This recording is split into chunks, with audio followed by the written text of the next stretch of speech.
15 जून की चाइना द्वारा उकसाई हुई झड़प के बाद भारत ने दिया चाइना को बड़ा झटका। केंद्र सरकार ने 59 चाइनीज ऐप्स पर बैन लगा दिया है।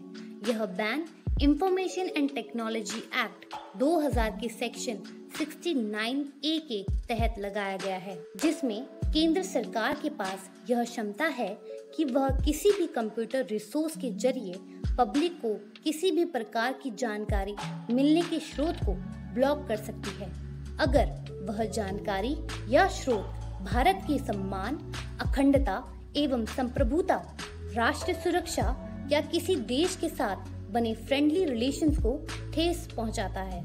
इस बैन में काफी समय से विवादित रहने वाले टिकटॉक ऐप के साथ साथ WeChat, UC ब्राउजर, शेयरिट और कैम स्कैनर जैसी मशहूर ऐप्स भी शामिल हैं। यह कदम हाल ही में लद्दाख में चाइनीज आर्मी की तरफ से हुई बॉर्डर वायलेशंस और सोची समझी हिंसक झड़प को मद्देनजर रखकर लिया गया है। इस हिंसक झड़प में हमारे देश के 20 वीर जवान शहीद और 70 से अधिक घायल हुए थे, जिसके बाद जनता में चाइना और उसके प्रोडक्ट्स को लेकर काफी आक्रोश देखते हुए देश भर में #बॉयकॉट चाइना की मुहिम चलाई। चाइनीज ऐप्स और प्रोडक्ट्स को बॉयकॉट करने के संकेत भारत के प्रधानमंत्री नरेंद्र मोदी ने भी आत्मनिर्भर भारत कैंपेन लॉन्च करते वक्त दे दिए थे। उन्होंने अपने भाषण में लोकल कंपनियों को सशक्त करने, साथ ही उनके प्रोडक्ट्स खरीदने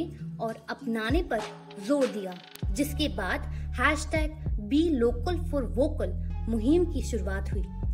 ministry of information and technology की तरफ से की गई प्रेस रिलीज में बताया गया कि यह कदम इन चाइनीज ऐप्स द्वारा डेटा चोरी और फिर उस डेटा को एकत्रित कर अनऑथराइज्ड तरीके से भारत से बाहर भेजने से जुड़ी बढ़ती शिकायतों को देखते हुए लिया गया है। साथ ही यह भी बताया गया कि इन ऐप्स का इस्तेमाल स्पाईवेयर और मालवेयर के रूप में होने की पुख्ता जानकारी मिलना 130 करोड़ भारतीय यूजर्स की निजता की सुरक्षा पर सवाल खड़े कर रहा है। क्योंकि यह राष्ट्रीय सुरक्षा, सम्मान और भारत की अखंडता और संप्रभुता को ठेस पहुंचाने की कोशिश है, इसीलिए यह तत्काल चिंता का विषय है और इस पर तुरंत ही आपातकालीन उपायों की जरूरत है। हालांकि आपको यह भी बता दें कि भारत सरकार ने विवादों से घिरी रही टिकटॉक ऐप की भिन्न और विविध दर्शकों तक पहुंच रख पाने की क्षमता को देखते हुए इस पर अपना माई गवर्नमेंट नामक अकाउंट भी बनाया हुआ था, जिसे बैन की घोषणा के तुरंत बाद ही हटा दिया गया। आइए जानते हैं क्या होगा भारत पर इस बैन का असर।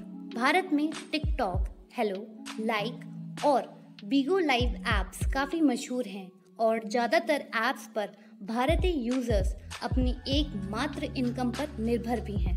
ऐसे में इन ऐप्स के ऑफिसेज में काम कर रहे कुछ हजारों एम्प्लॉयज की जॉब खतरे में है। विशेषज्ञों की माने तो यह बैन परमानेंट रूप से देखा जा रहा है, क्योंकि इसमें 59 चाइनीज ऐप शामिल हैं और साथ ही यह कदम राष्ट्रीय सुरक्षा और चाइनीज कंपनियों और गवर्नमेंट के विरोध एवं चेतावनी देने के रूप में किया गया है।